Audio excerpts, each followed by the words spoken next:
The role of family and friends in shaping your habits. In 1965, a Hungarian man named Laszlo Polgar wrote a series of strange letters to a woman named Clara.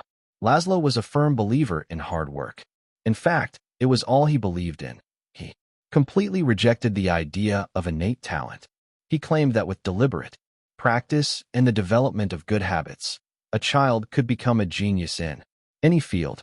His mantra was, "A genius is not born, but is educated and trained." Laszlo believed in this idea so strongly that he wanted to test it with his own children, and he was writing to Clara because he needed a wife willing to jump on board.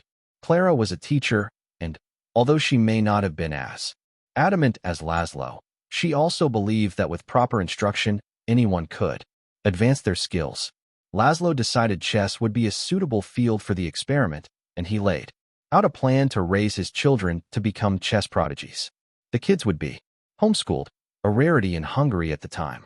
The house would be filled with chess books and pictures of famous chess players. The children would play against each other constantly and compete in the best tournaments they could find.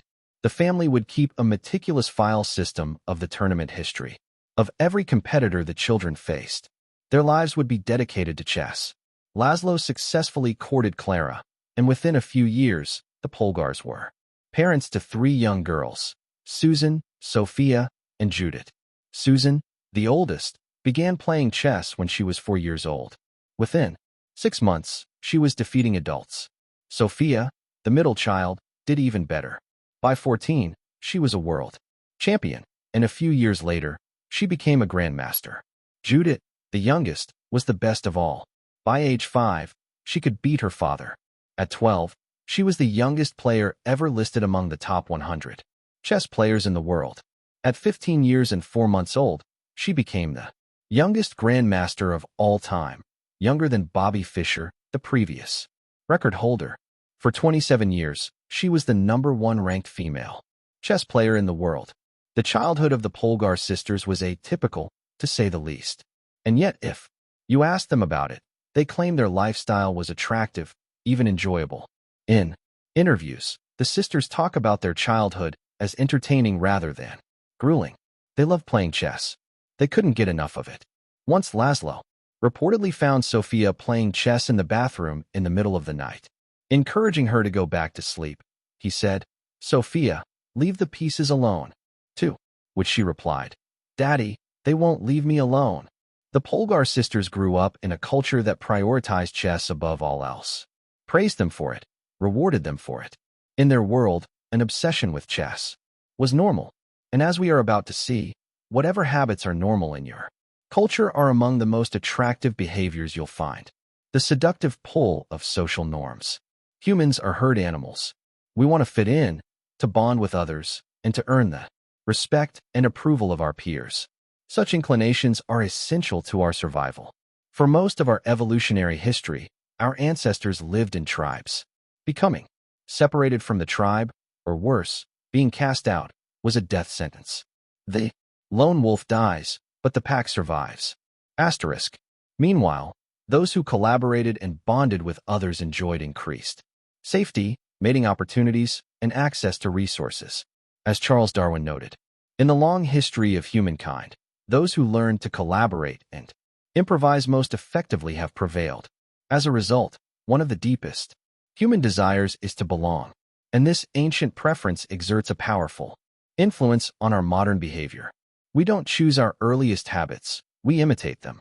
We follow the script handed down by our friends and family, our church or school, our local community, and society at large.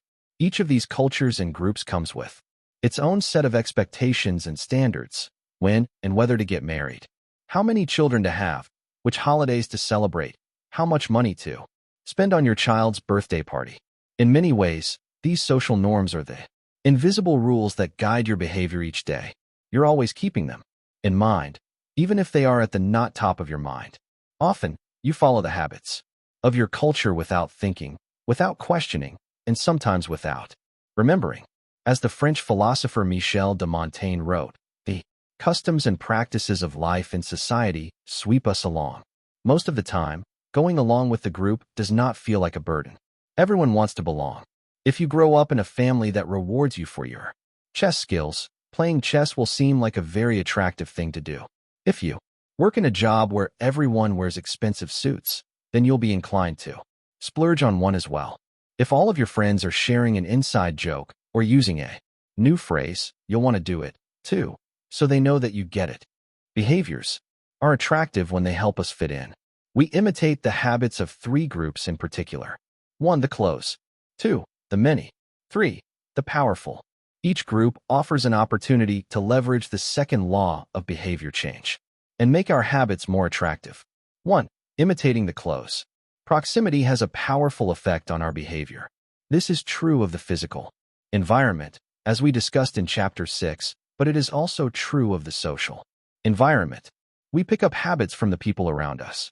We copy the way our parents handle arguments, the way our peers flirt with one another, the way our coworkers get results. When your friends smoke pot, you give it a try, too. When your wife has a habit of double-checking that the door is locked before going to bed, you pick it up as well. I find that I often imitate the behavior of those around me without realizing it. In conversation, I'll automatically assume the body posture of the other person. In college, I began to talk like my roommates. When traveling to other countries, I unconsciously imitate the local accent despite reminding myself to stop. As a general rule, the closer we are to someone, the more likely we are to imitate some of their habits. One groundbreaking study tracked 12,000 people for 32 years and found that a person's chances of becoming obese increased by 57% if he or she had a friend who became obese. It works the other way, too. Another study found that if one person in a relationship lost weight, the other partner would also slim down about 1/3 of the time. Our friends and family provide a sort of invisible peer pressure that pulls us in their direction. Of course, peer pressure is bad only if you're surrounded by bad influences. When astronaut Mike Massimino was a graduate student at MIT, he took a small robotics class. Of the 10 people in the class, 4 became astronauts. If your goal was to make it into space, then that room was about the best culture you could ask for. Similarly, one study found that the higher your best friend's IQ at age 11 or 12, the higher your IQ would be at age 15, even after controlling for natural levels of intelligence. We soak up the qualities and practices of those around us. One of the most effective things you can do to build better habits is to join a culture where your desired behavior is the normal behavior. New habits seem achievable when you see others doing them every day. If you are surrounded by fit people, you're more likely to consider working out to be a common habit. If you're surrounded by jazz lovers, you're more likely to believe it's reasonable to play jazz every day. Your culture sets your expectation for what is normal. Surround yourself with people who have the habits you want to have yourself. You'll rise together. To make your habits even more attractive, you can take this strategy one step further. Join a culture where 1. Your desired behavior is the normal behavior, and 2. You already have something in common with the group. Steve Kamb, an entrepreneur in New York City, runs a company called Nerd Fitness, which helps nerds, misfits, and mutants lose weight, get strong, and get healthy. His clients include video game lovers, movie fanatics, and average Joes who want to get in shape.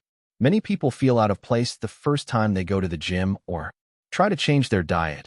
But if you are already similar to the other members of the group in some way, say, your mutual love of Star Wars, change becomes more appealing because it feels like something people like you already do. Nothing sustains motivation better than belonging to the tribe. It transforms a personal quest into a shared one. Previously, you were on your own. Your identity was singular. You are a reader. You are a musician. You are an athlete. When you join a book club or a band or a cycling group, your identity becomes linked to those around you. Growth and change is no longer an individual pursuit. We are readers. We are musicians. We are cyclists. The shared identity begins to reinforce your personal identity. This is why remaining part of a group after achieving a goal is crucial to maintaining your habits. It's friendship and community that embed a new identity and help behaviors last over the long run. 2. Imitating the many. In the 1950s, psychologist Solomon Asch conducted a series of experiments that are now taught to legions of undergrads each year. To begin each experiment, the subject entered the room with a group of strangers. Unbeknownst to them, the other participants were actors planted by the researcher and instructed to deliver scripted answers to certain questions. The group would be shown one card with a line on it, and then a second card with a series of lines. Each person was asked to select the line on the second card that was similar in length to the line on the first card. It was a very simple task. Here is an example of two cards used in the experiment. Conforming to social norms. Figure. The experiment always began the same. First, there would be some easy trials, where everyone agreed on the correct line. After a few rounds, the participants were shown a test that was just as obvious as the previous ones, except the actors in the room would select an intentionally incorrect answer. For example, they would respond A to the comparison shown in Figure 10. Everyone would agree that the lines were the same, even though they were clearly different. The subject, who was unaware of the ruse, would immediately become bewildered. Their eyes would open wide. They would laugh nervously to themselves. They would double-check the reactions of other participants. Their agitation would grow as one person after another delivered the same incorrect response. Soon, the subject began to doubt their own eyes. Eventually, they delivered the answer they knew in their heart to be incorrect.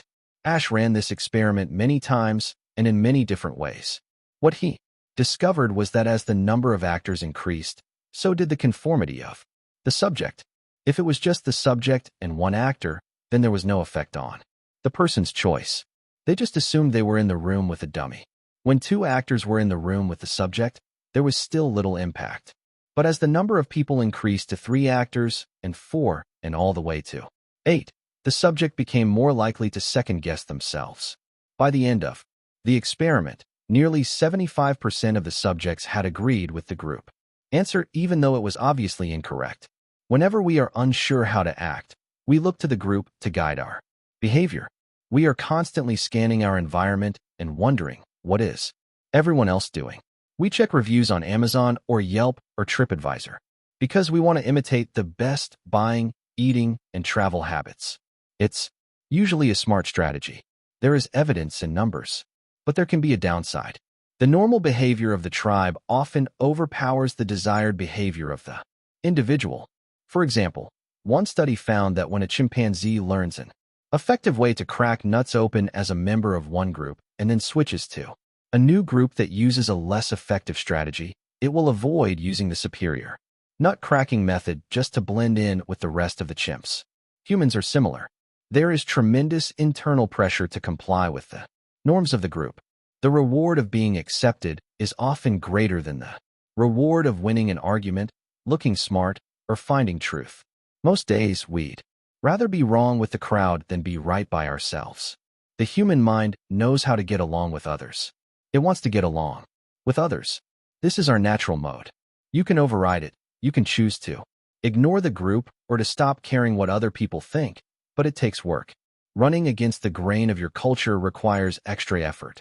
When changing your habits means challenging the tribe, change is unattractive. When changing your habits means fitting in with the tribe, change is very attractive. 3. Imitating the powerful. Humans everywhere pursue power, prestige, and status. We want pins and medallions on our jackets. We want president or partner in our titles. We want to be acknowledged, recognized, and praised. This tendency can seem vain, but overall, it's a smart move. Historically, a person with greater power and status has access to more resources, worries less about survival, and proves to be a more attractive mate. We are drawn to behaviors that earn us respect, approval, admiration, and status. We want to be the one in the gym who can do muscle-ups or the musician who can play the hardest chord progressions or the parent with the most accomplished children because these things separate us from the crowd. Once we fit in, we start looking for ways to stand out. This is one reason we care so much about the habits of highly effective people. We try to copy the behavior of successful people because we desire success ourselves. Many of our daily habits are imitations of people we admire. You replicate the marketing strategies of the most successful firms in your industry. You make a recipe from your favorite baker. You borrow the storytelling strategies of your favorite writer. You mimic the communication style of your boss. We imitate people we envy. High-status people enjoy the approval, respect, and praise of others.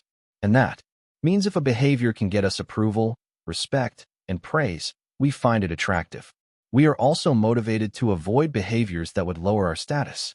We trim our hedges and mow our lawn because we don't want to be the slob of the neighborhood. When our mother comes to visit, we clean up the house because we don't want to be judged. We are continually wondering, what will others think of me, and altering our behavior based on the answer.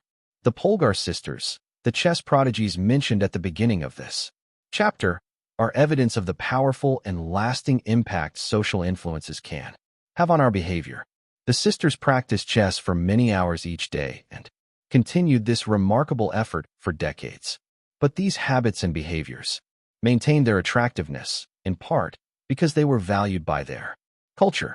From the praise of their parents to the achievement of different status markers like becoming a grandmaster, they had many reasons to continue their effort. Chapter summary. The culture we live in determines which behaviors are attractive to us.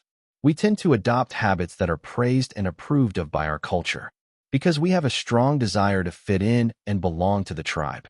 We tend to imitate the habits of three social groups: the close, family, and friends; the many, the tribe; and the powerful, those with status and prestige. One of the most effective things you can do to build better habits is to join a culture where 1. Your desired behavior is the normal behavior, and 2. You already have something in common with the group. The normal behavior of the tribe often overpowers the desired behavior of the individual.